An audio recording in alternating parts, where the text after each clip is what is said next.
I'm Jamie Radel, a senior project coordinator with the Minneapolis residential finance team. My team's work focuses on the development of affordable rental housing within the city. This presentation is just about rental projects. If you are interested in ownership housing, please go to the Minneapolis Homes financing presentation. Today's presentation will touch base on what missing middle housing is, provide an overview on the missing middle rental pilot, including the program, the newly established bonus criteria, which is different than last year, developer qualifications, and program requirements. I'll briefly talk about some development opportunities on city-owned land and then move into the missing middle pilot's application and selection process and briefly talk about some of the contracting requirements that come along with city funding of the project.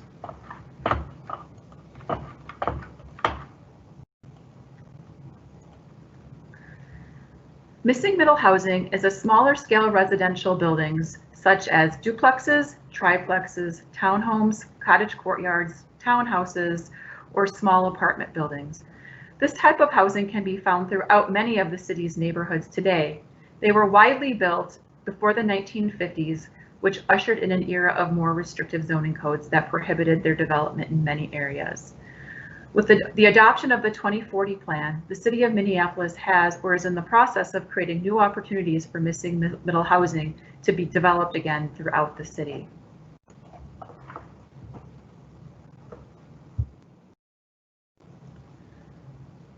The missing middle rental pilot hopes to spur the development of affordable housing in these smaller scale rental buildings. This is the second year of the pilot's program. Last year, the program funded two rental projects, one in North Minneapolis and the other in southeastern Minneapolis. The program provides financing in the form of a 30-year 0% interest deferred loan that will be secured with a note and mortgage on the property. Projects are eligible for $70,000 per affordable unit at or below 50% of area median income. A $25,000 per unit bonus is available by committing to enhanced affordable housing and sustainability criteria, which I will explain on the next slide.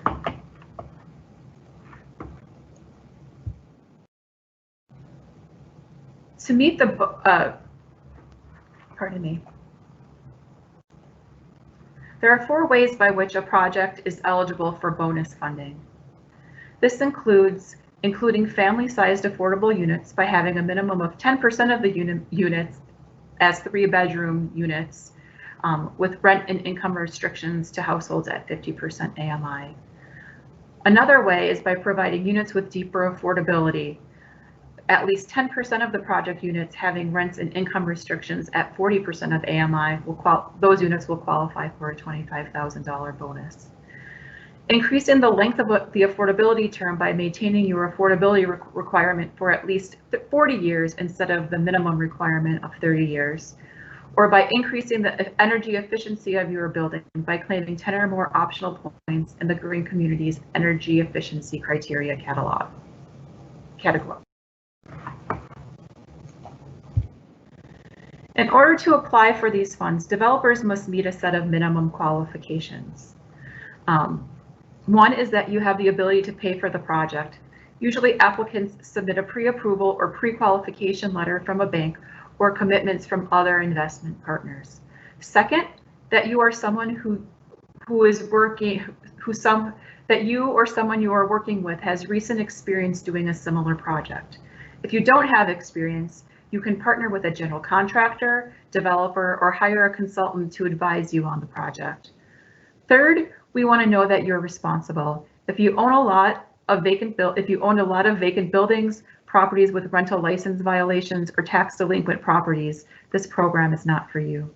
And finally, if you have existing contracts or agreements with the city, we expect you to be performing in accordance with our agreements.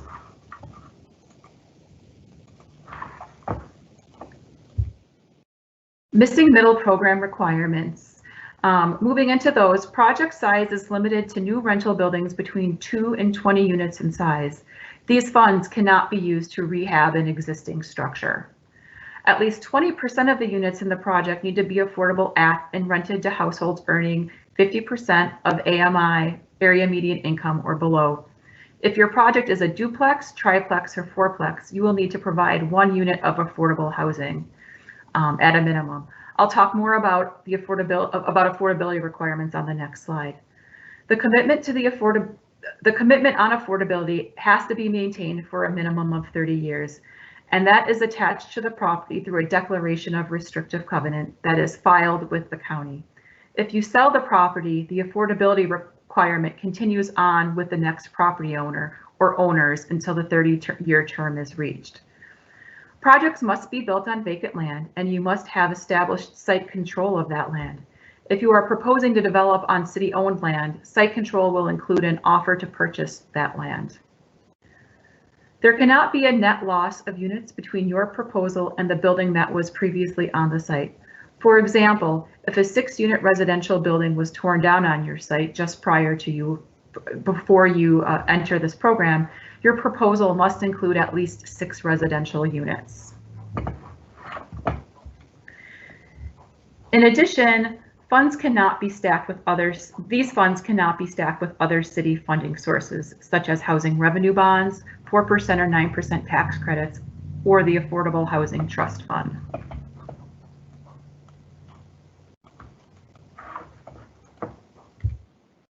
Moving back to rent and income limits, at least 20% of the units in a development must be affordable to households at 50% AMI or lower. And designated affordable units must be rented to income eligible households. The information on these charts is provided by Minnesota Housing.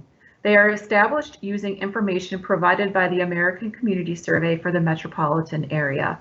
These numbers change annually.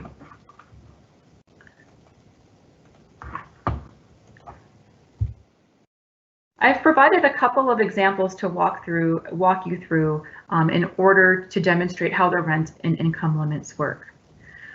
A rent limit example would be, what is the maximum housing cost for a household living in a 1-bedroom apartment at 50% of area median income?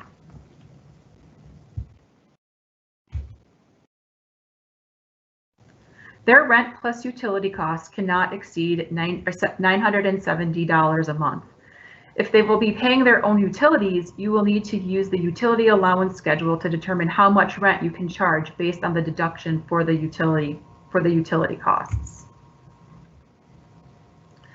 For an income limit example, you are ready to rent your building, and a household of 3 people has inquired about the 2-bedroom unit you have listed that has a rent and an income limit of 50% AMI. You are charging a rent of $1,163, including utilities. How much income can the household have and still be eligible for the apartment?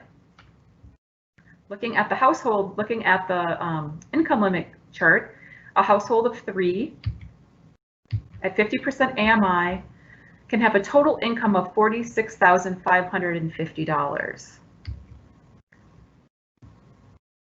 Even if all 3 household members work, the total maximum income in that apartment can only reach $46,550. If there is more than 1 adult living in the apartment, you will need to income qualify all the adults who are earning income in the apartment.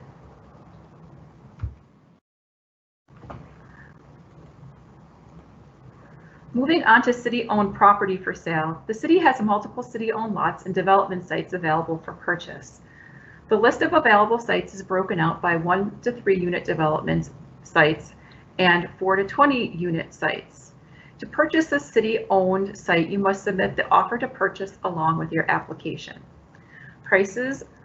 Sale prices are as listed, and the available sites can be found at the links below. Please note, the pilot is not limited to city-owned sites. You may also apply for financing to develop privately owned sites.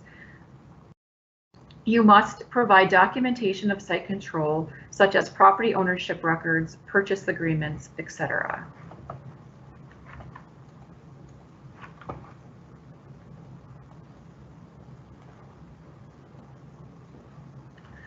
Application requirements for the Missing Middle program.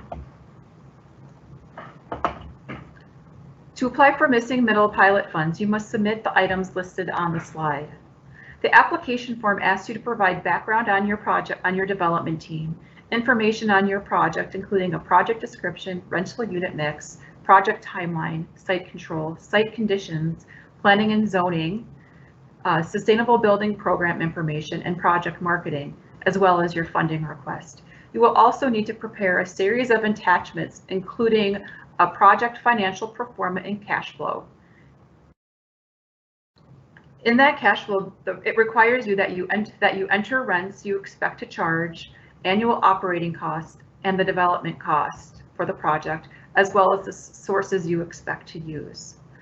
Other information you will need to provide us is listed on the slide. One thing of note is that you will need to provide the intended method worksheet for the Minnesota overlay of the Enterprise Green Communities criteria. If you are proposing a duplex, you should use the single family worksheet. If your project is larger, you should use the multifamily worksheet.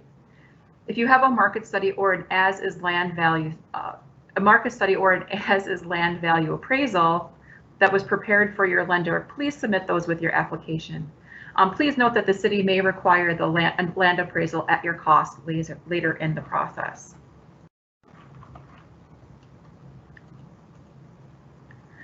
The application submission process is being hosted on SharePoint. To submit your application, you will need to request a SharePoint folder from city staff by filling out an online form.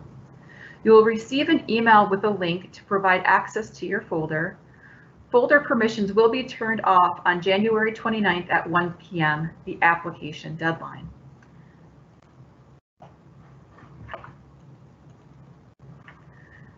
Your folder will come with a set of nested folders. Each required document should be placed in the correct folder.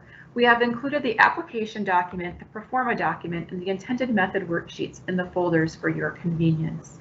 If you have any questions about how to use SharePoint, please do not hesitate to contact me. My contact information is at the end of the presentation.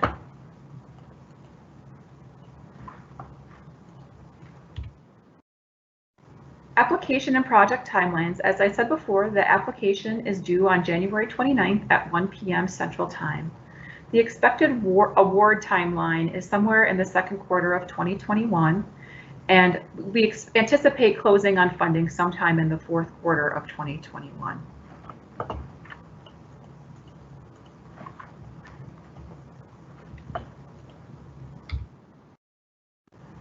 Application review criteria. The application selection criteria were approved by the City Council and are found in the program guide.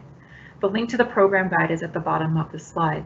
They include 4 broad categories, including cost effectiveness, meeting local housing need, equitable bulk building opportunities, and incorporation of unique design features.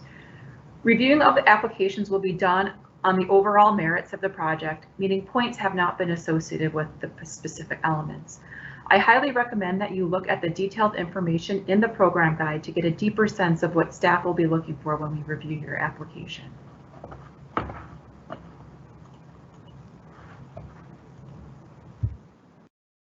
Finally, contractual requirements. If your project is awarded funding, there will be several requirements that come along with the city funding.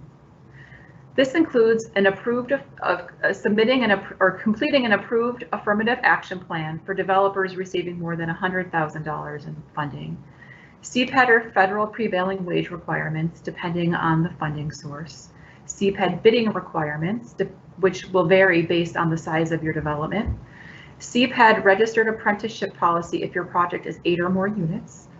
The city also has a small and underutilized business program for projects awarded more than $175,000 in funding. You will need to break out how that works is you will need to break out your construction costs by business type, and the city's civil rights department will determine hiring goals for your project.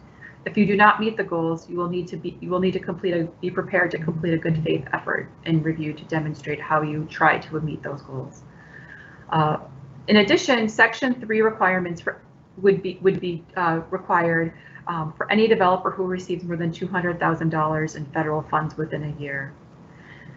Finally, compliance with non-discrimination laws and affirmatively marketing the project, the availability of units, which includes listing them on the Housing Link website.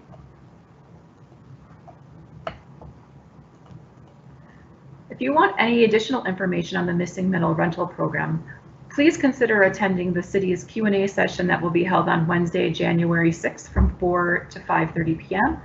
The link to sign up is on the top line of the slide. And if you need any more information on the Missing Middle Rental Pilot, please do not hesitate to email me at the email address below, or call 612-673-5263 and leave me a message and I will call you back.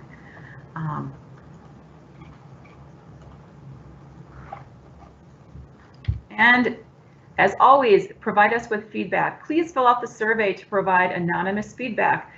The link below will take you to the survey. Again, if you have any questions, please do not hesitate to contact me.